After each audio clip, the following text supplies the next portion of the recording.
Hi, good evening. I'm Shane Jones with the CBC Sports World. After a day of tough negotiations, it appears as though the West Indies players will take to the field to play India in the first one-day international tomorrow. However, the West Indies Cricket Board is warning that some of the players could still withdraw their services for that opening game. A row developed between the players and the West Indies Cricket Board over money issues, and the players didn't practice today apparently in protest. This casts doubt on the first game in Kochi. CBC Sports understands that there has been movement towards resolving the financial concerns of the players while negotiations are continuing. However, the WICB is warning that the game could very well be disrupted if an agreement isn't reached by morning. Earlier today, it was reported that senior West Indies players were arguing that the new collective bargaining agreement and memorandum of understanding between the board and the West Indies Players Association had disadvantaged them financially. Their match fees and sponsorship money cut by 2/3 in tests and by half for one-dayers and 2020s.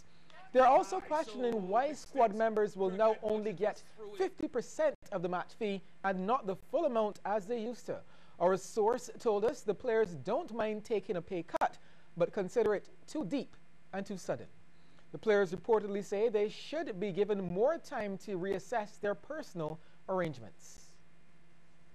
Well, the first ODI is scheduled for 5 a.m. live tomorrow on MCTV's ESPN.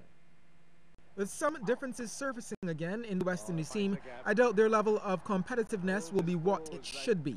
The team comes pretty well drilled, with most of the stars in the side just competing in the lucrative Champions League T20, so there is no doubt that they are not short on match practice.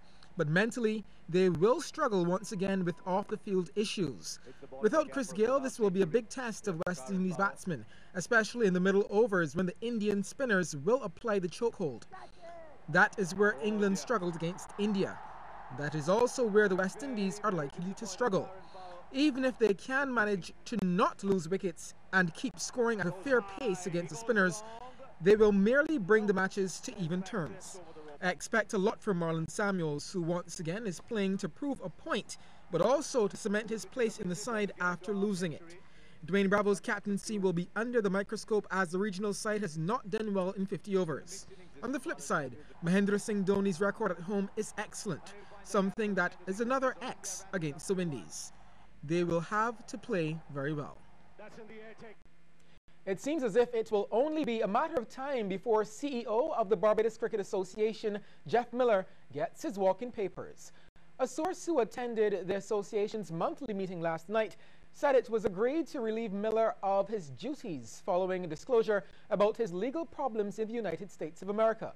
The BCA was expected to make an official announcement today, but up to news time there was no word from the association on what decision had been made on the future of Miller. News broke late last week that Miller had been convicted in a criminal matter in the U.S. and had received a 12-year probationary sentence with a start date of July. He was also directed by the court to perform community service for the crime, which would require him to spend time back in the U.S. Now, this is a busy time for the BCA, with preparations continuing for the upcoming WICB Franchise League and the climax to the 2014 domestic season. Miller was not at last night's meeting. Flow Century Insurance Deacons are the Goddard's Enterprises Limited Division 1 Women's Volleyball League champions. Deacons took an unassailable lead after defeating Toners last night at the Wildy Gym.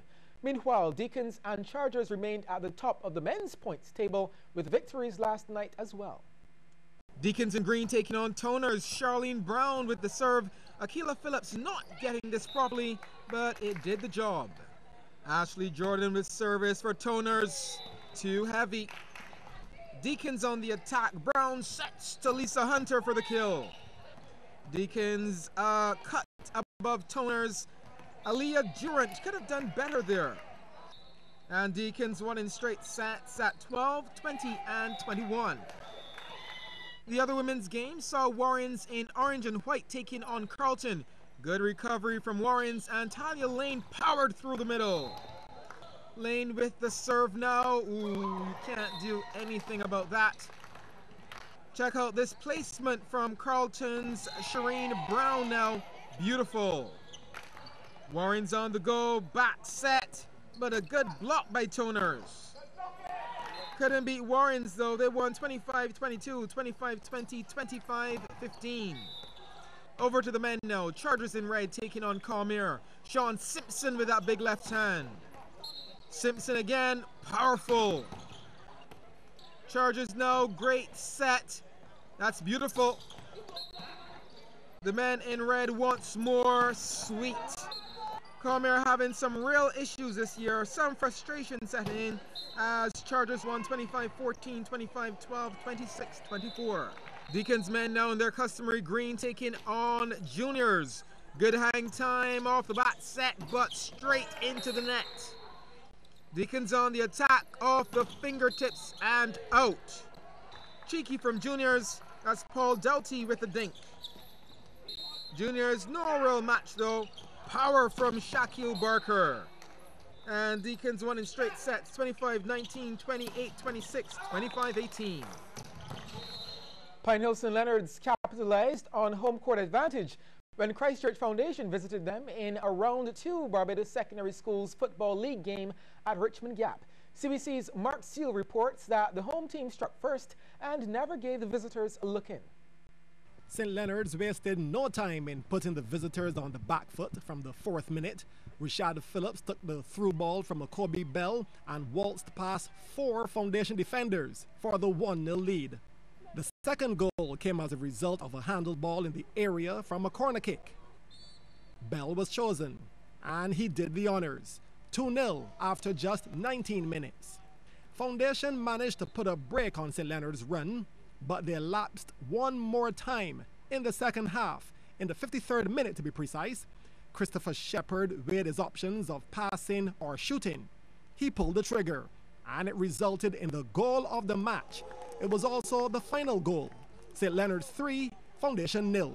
Mark Seal, CBC Sports.